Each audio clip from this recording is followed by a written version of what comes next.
Olá, boa tarde a todos. Eu chamo-me Gonçalo, trabalho no projeto MaxXL E6G, escolhas sexta geração, mais propriamente na ASDL, não é ADSL, como muita gente às vezes diz, não é a rede de internet, é a ASDL, Associação Solidariedade e Desenvolvimento Laranjeiro. Eu gosto de contar histórias, eu acho que as histórias são... As histórias, as narrativas são um elemento fulcral para nós conhecermos os outros. Quer dizer, os outros não, porque eu acho que não existem outros. Nós somos os outros. E as histórias ajudam-nos a perceber quem é que são os outros que somos nós, porque encontramos sempre semelhanças quando contamos uma história. Há sempre algum pequeno pormenor que nos identifica, que nos faz identificar com aquela narrativa. Eu posso-vos contar assim muito resumidamente a minha história profissional. Eu não nasci em Almada, às vezes digo que sou um cidadão adotado por Almada. Eu nasci nos subúrbios, não aqui na margem sul, mas na linha de Sintra, no Monte Abrão, em Queluz. E isso ajudou-me em algumas coisas do meu trabalho com os jovens e crianças em risco de exclusão social na zona do Laranjeiro e do Feijó. Eu comecei a minha carreira profissional há 10 anos. Eu estava em casa sem saber bem o que é que havia de fazer com o curso de Psicologia. Eu tinha alguma formação no último ano de Psicologia em competências socioemocionais. Tinha andado nos escuteiros e tinha sido chefe de lobitos e de pioneiros nos escuteiros. Tinha alguma formação a trabalhar com jovens, a trabalhar com grupos de jovens, mas não fazia a mínima ideia do que é que eu queria fazer com a minha carreira profissional. Então decidi não, ligaram-me, no dia que por acaso eu estava à procura de um trabalho fora do país, ligaram-me a dizer: porque é que não vens para a Almada trabalhar? E eu, ok, vim trabalhar para a SDL e trabalhar para o programa Escolhas, para um projeto que entretanto já tinha começado. No meu primeiro dia, talvez por praxe, eu não pude participar na reunião de equipa. Eu comecei numa segunda-feira de manhã e disseram-me: vai trabalhar com os jovens. E eu, acabado de sair da faculdade com todas aquelas teorias de psicologia, cheguei lá e o que é que eu vou fazer? Pus-me a fazer uma atividade com eles que eles acharam ridícula no início, que era colar uma etiqueta na testa. Vocês já devem ter visto aquele filme Inglourious Basterds, em que colam uma etiqueta na testa e era para descobrir qual era a personagem que eles tinham na testa. Encontrei jovens logo nesse dia com uma diversidade que para mim na altura era brutal. Eram jovens de diferentes cores, jovens de diferentes idades, rapazes, raparigas, diferentes orientações sexuais, alguns brancos, outros cabo-verdianos, outros santomenses. Logo nesse dia descobri histórias de Macumba, que eu nem sabia sequer que existiam, de Santo Tomé. Descobri histórias sobre o circo Vítor Hugo Cardinali e percebi: uou, isto aqui é um trabalho que se calhar vai dar mais a mim do que aquilo que eu posso dar a eles, pelo menos para já, que ainda não tenho muitas ferramentas para poder trabalhar com eles. E então fui percebendo as histórias deles e fui tentando fazer uma coisa que os psicólogos dizem que é estabelecer a relação de confiança e que à partida pode ser uma coisa assim muito teórica, mas que é essencial. A confiança é essencial no nosso trabalho social. A confiança que se tem com estes jovens é sobretudo a confiança que se ganha ao empatizar com eles. E isso não pode ser uma coisa que eles vejam como construída, não pode ser uma coisa que eles vejam como artificial ou falsa. Tem que ser espontânea, não é? Eu, nesses dias em que tentei perceber quem é que eles eram, tentei observar e tentei ouvi-los e estar com eles, mas a ouvi-los, sobretudo a ouvi-los, porque eu não sabia nada. Apesar de ser do Monte Abrão e saber algum calão das ruas, e dia sim, dia não, quando era adolescente, me tentarem assaltar, eu sabia algumas técnicas que eu podia utilizar. E quando cheguei, tentei falar a língua deles, a primeira coisa que eles me disseram foi: "Ei, boy", na altura nem sequer era boy, nunca percebi bem porquê, e percebi que isso não se dizia na linha de Sintra, nós não utilizámos a expressão "Ei, boy", que eles na altura diziam "boi", e eu pensava que me estavam a chamar "boi", o que é isto? Isto foi no primeiro dia. À noite, a minha coordenadora disse que na casa de banho tinha acontecido um problema e eu tive que limpar a casa de banho, a sanita. Portanto, eu comecei a minha carreira profissional, que fez no último ano, há 10 anos, a limpar uma casa de banho. E isto também diz muito sobre as nossas profissões de intervenção social. Nós temos que fazer muita coisa. Nós temos muitas funções dentro da nossa própria função, seja de psicólogo, seja de educador, seja de assistente social. E nesse dia eu podia ter chegado a casa um bocado desiludido com a minha escolha, não é? Com essas funções que eu tive, mas eu ia fascinado com o mundo novo que eu encontrei. E fui percebendo que essa confiança se ganha na procura de perceber quem é que é o outro. Eu, nos meus tempos livres, o que eu gosto mais de fazer é viajar, e eu viajo sobretudo sozinho, e aconselho os meus jovens do meu projeto a viajarem, nem que seja irem a Lisboa, que muitos não saem do próprio bairro, vocês também sabem disso. Lisboa está ali logo do outro lado do rio e há muitos jovens que nem conhecem Lisboa, não vão conhecer o outro, não vão ganhar uma nova rede de novos contactos. Eu acho que isso é essencial para nós termos mais mundo, para nós conhecermos outras pessoas que podem abrir portas e para nós, através dos outros, que somos nós, percebermos quem é que tem realmente um talento específico, porque são os outros normalmente que encontram os nossos talentos. Nós às vezes nem percebemos que temos um talento escondido dentro de nós, como por exemplo tem um jovem no meu projeto que começou a dançar nos pupilos do Kuduro, tem os jovens que fazem rap todos os dias no nosso estúdio, tem os jovens que foram a primeira pessoa da família a entrarem para a universidade e a terminarem o curso. Esses jovens muitas vezes não sabem que talentos é que têm e precisam que lhes deem essa oportunidade. É isso que nós fazemos no nosso projeto, é dar-lhes essa oportunidade.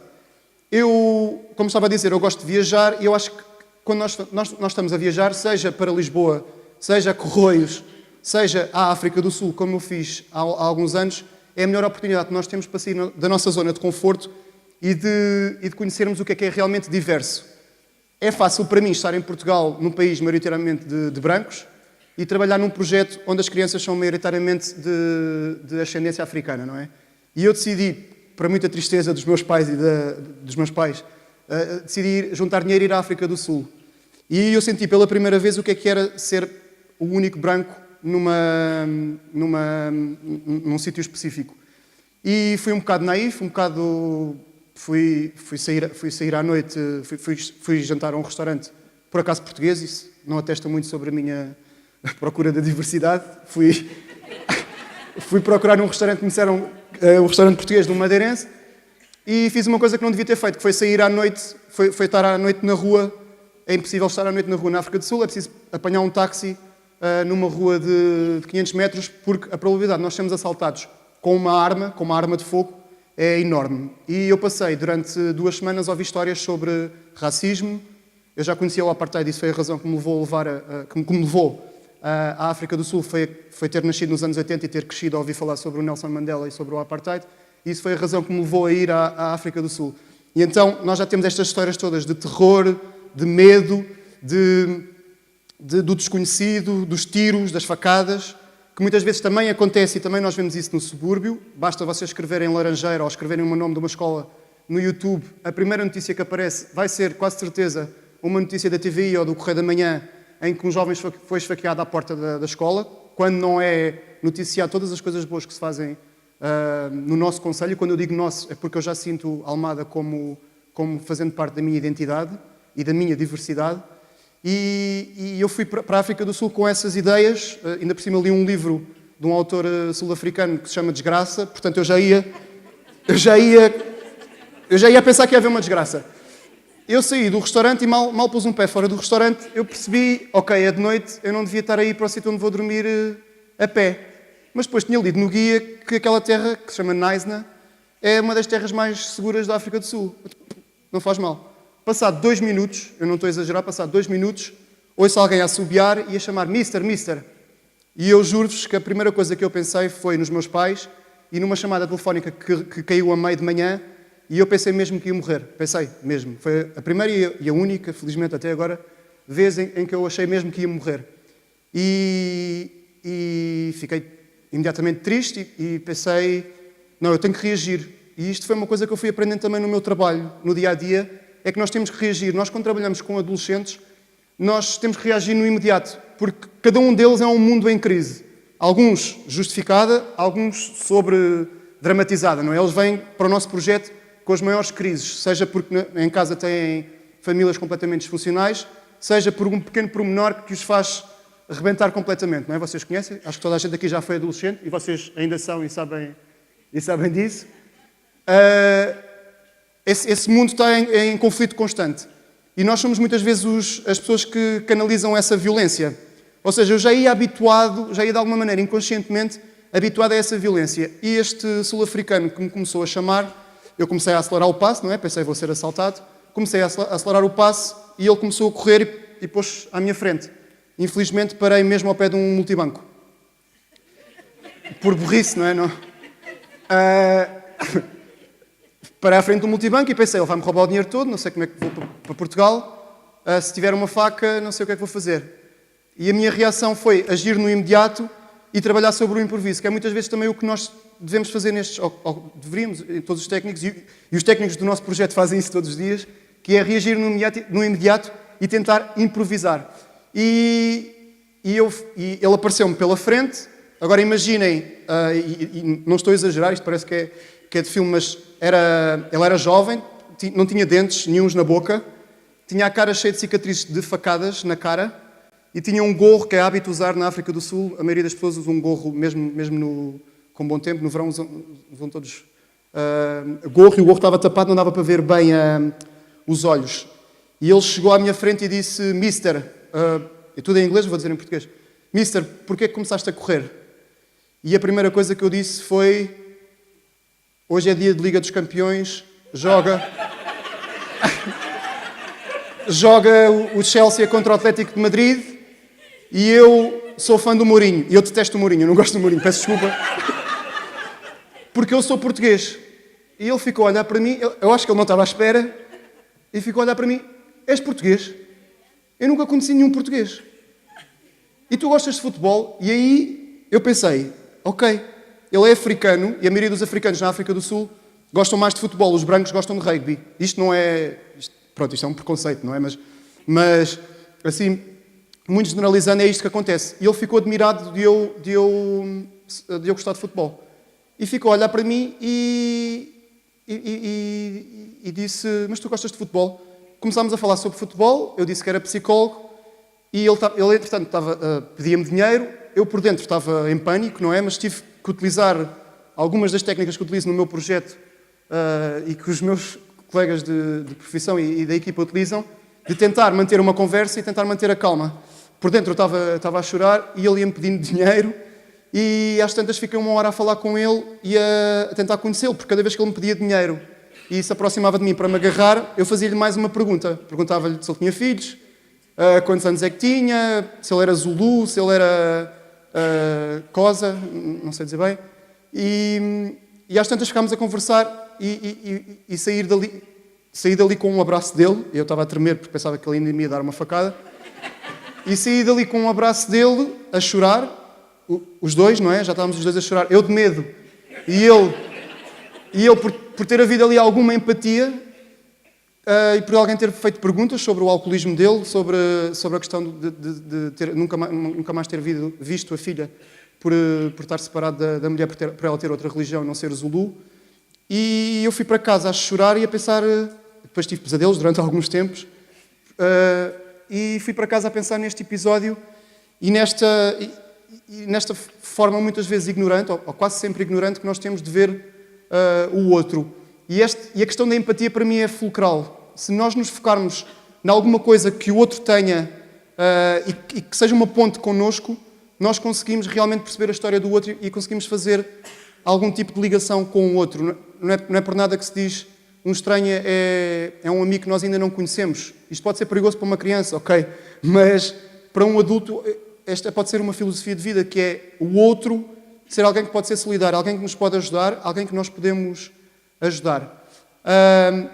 Eu no meu projeto, eu estive na Holanda, agora há pouco tempo, no intercâmbio do Erasmus+, num projeto sobre identidade, e vou-vos mostrar agora para acabar, porque faltam apenas 5 minutos, que é muito mais importante do que eu estar a falar sobre as atividades dos jovens e a contar estas histórias, contar-vos a história que eles decidiram inventar na Holanda com um grupo de jovens da Etiópia, do Congo, do Sudão do Sul, jovens portugueses que foram representar a Almada e que fizeram esta pequena curta-metragem que vocês vão ver agora, em apenas 2 dias, com um telemóvel iPhone e com uma formação que durou, nem horas durou.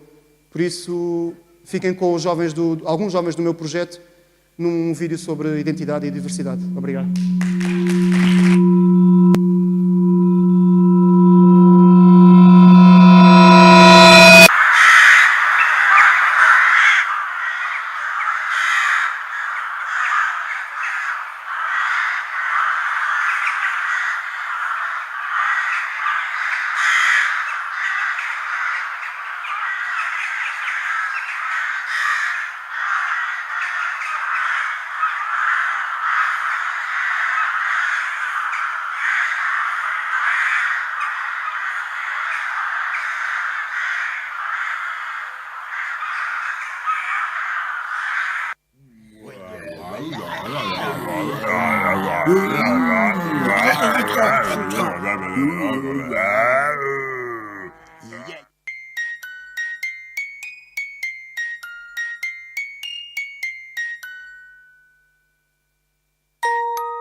爷我家我。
Love